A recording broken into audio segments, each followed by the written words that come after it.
Howdy guys, how's it going? So today we're going to be taking a look at my bushcraft slash camping slash hunting haversack kit and equipment. So I'll be taking and moving the camera back and we'll be looking at things up close. But to go ahead and get a couple big items out of the way, right there is a Savage Model 64 22 long rifle, and behind that is H&R 12 gauge. So if this is set up for hunting, then obviously I'm going to have one of those with me. The H&R 12 gauge is the most versatile overall because you can carry anything from slugs to number 8 birdshot. And then that 22 rifle is one of my latest purchases, and that's going to be my squirrel and rabbit rifle for this year. So I'm really looking forward to taking it out and doing some catch and cooks with it. Okay, so our first and largest item is this king size 100% wool Ectos blanket. And I'm sitting on the gray one and using it as the floor backdrop.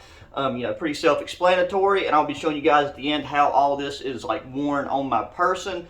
Because I kind of do this, I call it Civil War bandolier style, where you take it over your shoulder, tie it in the back, and since it's a king size, you can take and tie a knot and it will rest on your back above where I like to carry the haversack. The next item, which you guys have seen over and over again, is the Vulcan titanium canteen set with its pouch, because it's able to take and ride right over to the side in front of the haversack, and since they both have thin straps, you don't even notice that there's two straps on your shoulder. In case you haven't seen this, we got a titanium canteen. And then inside we have the 750 milliliter nesting cup with 400 milliliter cup or pan, depending on how you use it. Then at the very bottom, we got a lid that will fit both the 750 milliliter cup pot and then the cup pan. And then right here in the front pocket, we have a hanging wire, and I got some tea bags. You can use those to suspend this from like a tripod, and makes it easier to cook. Next up, we have our main knife. Normally this would be on my hip, but there's actually room to where you could fit it inside our haversack slash indie bag as well. And this is the HOLTZMAN Survival Knife. It is D2 steel, G10 handle, and this thing right here is super robust, makes a great chopper, really good for batoning wood, and you have the added benefit of a ferro rod and a scraper that is integrated into the sheath. And I've not used a ferro rod yet, but we'll be doing an overnighter with this kit and using everything and testing it out.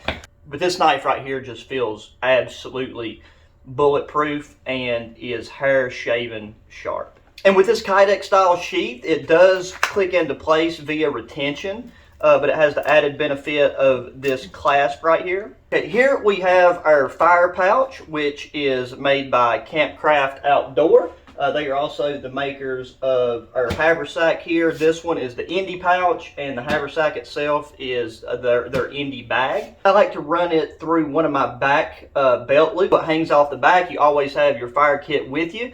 But then with hunting, this right here makes a phenomenal shell bag to carry shotgun shells or extra rifle cartridges. And it's really easy to unsnap, reach in, and pull those out and snap back, but the snaps are very secure. But as far as our fire kit goes, aside from the ferro rod that we already have on our knife, I have got a Ziploc bag with some thick jute twine that's impregnated with wax. I have some solid fuel sticks. I'm assuming this is made of like really fine sawdust and some type of wax or petroleum product, because they're harder to light, but they burn for a really long time. I've got some of these tumbleweed fire starters. I've got an extra lighter aside from the one that I always carry in my pocket. And we'll go over what I also carry on my person last, if you've not already seen that. Then the final thing that we have in our pouch is this RKR Outdoor 10 with their very, very thick ferro rod. I forget the exact dimensions of this, but that's a ferro rod that would last your average person probably 10 years. Then I have a piece of jute twine with wax. It was part of one of those matches with the sliding tube, but I've used all of it except for this, and now it was just the length of the tin and the tube. And then I have some cotton fire plugs. Okay, so now moving on to the main pouch itself. Once again, made by Campcraft Outdoors. This is their indie bag slash haversack. It's got the two front clasps here. So this bag is not just one wide mouth open haversack. It does have a divider in the front and in the back about the exact dimensions of the bag itself. And then it also has two individual dividers connected to the back divider. That is great. You can fit like a clean Canteen metal water bottle, or as I use it, well, you'll see in a second. But up top, I've got a pair of gloves, and you know, this will change from season. These are my utility gloves, and they're really good for, you know, getting into colder weather. But once it drops down to about 32 degrees, I tend to swap it out for mittens. But I'll be wearing these at the time, so these aren't always in here. But in the event that, you know, it's warmer months, then you can just store these up top. I've included a couple food items in this because, you know, this is meant to kind of show what it would be like for camping or just a regular bushcraft outing. But ideally, if you're doing bushcraft, survival, or hunting, then you're going to be able to secure your own food. But in the event you can't, it's nice to have backups. And I also wanted to show the capacity of this bag. And there's my cat Tangerine, just making a little cameo. Yeah, so we got our MRE. This is just a Menu 6 beef taco. Then right here along the side, I have a Wayland Outdoors Bushcraft auger bit. So I mean, if you're out practicing bushcraft or survival, your end goal is to build a quality shelter, especially this time of year in the winter and inclement weather. Even though we do have shelter elements in here, you know, just set up for a quick overnight or for the camping purposes. You know, if you need to improve your chances of survival or you're just out practicing skills, this can be an invaluable tool in shelter building. On this side, we have an extra pair of wool socks. Always a good idea to change out your socks before you go to bed, because odds are during the day your feet are going to get sweaty and or wet. In our front pouch, I have a Camping Moon Grill Grate. This is part of one of their like charcoal type stoves.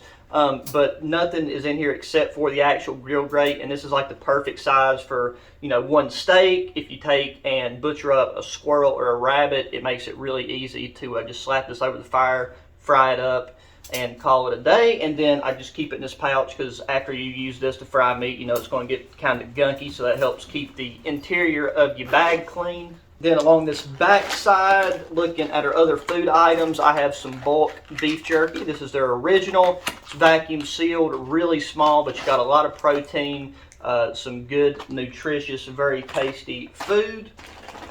And then the final food item is this Patriot's Pantry Granny's Homestyle Potato Soup. The reason I like this is it makes a pretty large quantity of food as far as serving sizes go. But you don't have to use it all at once. This bag right here is resealable once it's opened, and whenever food is done like this, it lasts for a very long time. Then right here along the top edge as well, I have a thing of bleed stop. I also have one of these in my left cargo pocket. I always got that with me. So for this kit, as far as first aid goes, my belt can be used as a tourniquet. I've got 2 bags of bleed stop, and then I'm also counting the fact that I would be wearing a shemagh around my neck, so that covers your main bleeding first aid needs. Along the left side, I have my Survivor pump filter. If you guys watched the last truck camping video, I just got this. It worked so well, and it was so quick to filter water. That I'm going to, keep carrying this, and it really doesn't take up that much space. Like, this bag makes it look bigger than it is. Then that in conjunction with this 4-liter Hydro Pack water storage bag, you can take and filter a lot of water really quickly, and you don't have to continuously boil water. But that is an option. But I like being able to have an ample amount of water at camp with me once I'm set up. Then right here in one of the front divider pockets, got 2 candles. This just right here is an additional light source, but can also be used for fire starting. Plus you can, just give your bushcraft shelter some nice ambiance. Got a Ziploc bag of toilet paper for obvious reasons. In the same pouch as the candles, I've got a full roll of jute twine, multi-purpose, from fire starting to shelter building to just anything that you need cordage for. Here I have my large Huncho poncho, an additional shelter element, the obvious purpose of a poncho in rainy weather. But since we have our sealed nylon half shelter in here, this would take the spot of my ground sheet. And so here is the One Wind sealed nylon half shelter. Use this thing a ton. It's still holding up great. You don't even know what's there as far as weight goes, and it packs down super small for the large amount of coverage that you get. Then right here in another Campcraft outdoor pouch, we have our Blackfire folding saw. This thing is super sharp and the perfect size to carry in a kit like this, because this lets you process up, it's a 7-inch blade if I'm remembering that correctly. Then when it comes to bushcraft shelter building, you're not going to need to process anything that this saw couldn't handle. So, with a bag like this and a setup like this, space does matter. So that is a great fit for this kit. And then this pouch has the added benefit of, once you're at camp, being something else that you can put on your belt and, go around, find tinder, put it in, because this wax canvas is very, very water resistant, pretty much waterproof. And then with our One Wind sealed nylon tarp, I have the stakes and the guy lines. Originally, I wasn't planning on carrying this in there, but since there was plenty of room, it's nice to have these in there with it so that you don't have to worry about running around and making your own stakes or cutting any of your jute twine cordage to set up your shelter in the event you needed to do it really quick, because it's got late, it's got dark. And then finally in this pouch, we got another Campcraft outdoor. I think they call this their accessory pouch. But in here we have a good mix of items. Starting off, we have a little sewing kit. Always important to have some type of kit with you to mend clothing or gear in the event that it gets torn or ripped, which, trust me, if you go out enough, it's going to happen. Since we're living in the 21st century, I got a battery pack and a charging cable that fits both of my flashlights as well as my cell phone. And this is a 10,000, it's I think millihour, whatever it is, but it's a 10,000. So it can charge my phone fully twice. I got a Samsung Galaxy S21 Ultra, I think is the model of my phone. So it's got a large battery that can easily charge it twice. In here I've got my Vulcan titanium eating utensils, got a spoon, fork, and knife. Got I got the banana bag vitamin drink mix. It's got like glucose. Not going to read all that, but it's got a lot of good stuff for you. It really helps your body utilize the water that you take in, and that's the same reason I carry these salt stick electrolyte capsules if you're hiking, because this kit is meant to be well-rounded for anywhere from summer to winter. You could take out certain things like the wool blanket if you're in a summer environment and trade things out. But anyways, that right there is a good thing to have, and those work very well together. Here I've got a little roll of duct tape. I could truthfully put in a much larger amount of duct tape with using the credit card wrap method.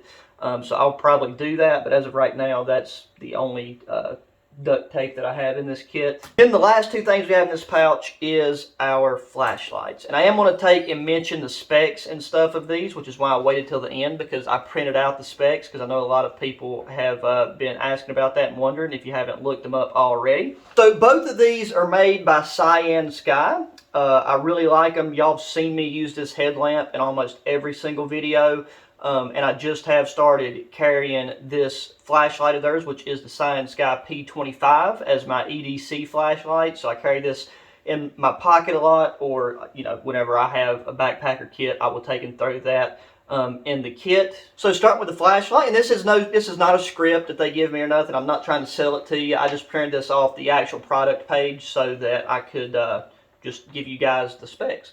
So this is the HS3R Mini L-shaped multifunctional rechargeable headlamp. Max output is 1,100 lumens. Max intensity is 4,556 candela. Max distance is 135 meters. Max runtime is 60 hours, and I know that's on eco mode. It's waterproof down to 2 meters. Its working temperature is rated to negative 22 degrees Fahrenheit and up to 122 degrees Fahrenheit. It's got multi-mode white and red lighting, and it's a single electronic button to control the different light types, and it's got Type-C charging. And let me tell you, this thing does charge up very quickly, and it does have a very long runtime. And like whenever I'm just doing things around camp, you know, you can use the red light mode to help save your night vision. But with the white light, having it in eco mode is like a perfect brightness to me, because it's not so bright that you know, it screws with your vision. But it's bright enough to where you can easily perform whatever task you're doing. And the strap that's on it's very comfortable. And looking at the P25 V2 Black floodlight flashlight, maximum output is 3,600 lumens. The max intensity is 10,800 candela.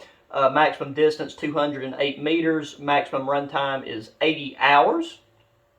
It's waterproof to 2 meters. Got the same working temperature as the headlamp. This thing has 4 brightness levels. It's got regular lighting modes and strobe mode, SOS mode, and eco mode. That I've used it in very rainy conditions already. It performs great. It's really handy to have if it's really foggy outside. Where I live in the Appalachian / Blue Ridge Mountain range, it's just a really handy thing to have. And I mean, it would be good for signaling. Just an all-around really versatile flashlight, and it's good to have 2 lighting options. And between these things, runtime on eco mode and having that battery pack, you're not ever going to be in the dark with these. Okay, so that's everything in the kit. Now, just to show you guys what I carry in my pockets in case this is your first video, I always have a multi-tool, a lighter, a quality pocket knife, my wallet, which the wallet's an important thing to carry, not just for financial reasons, but like if you're in the woods and something happens, you can have your ID, and you can even take and make up a card with your personal information, like your blood type and contact information, and keep that in your wallet. And then in the left cargo pocket, I got the bleed stuff. So yeah, guys, that does it for this video. I will put a quick little spin around of me, you know, wearing this kit as I would. And yeah. Hope you enjoyed. As always, make sure you hit that thumbs up button. Subscribe if you haven't already. Share your friends, anybody that would enjoy the channel. Check the links in the description for some of this gear and links to my other YouTube channels. Hit me up in that comment section with any thoughts or opinions. And until the next one, guys, adios.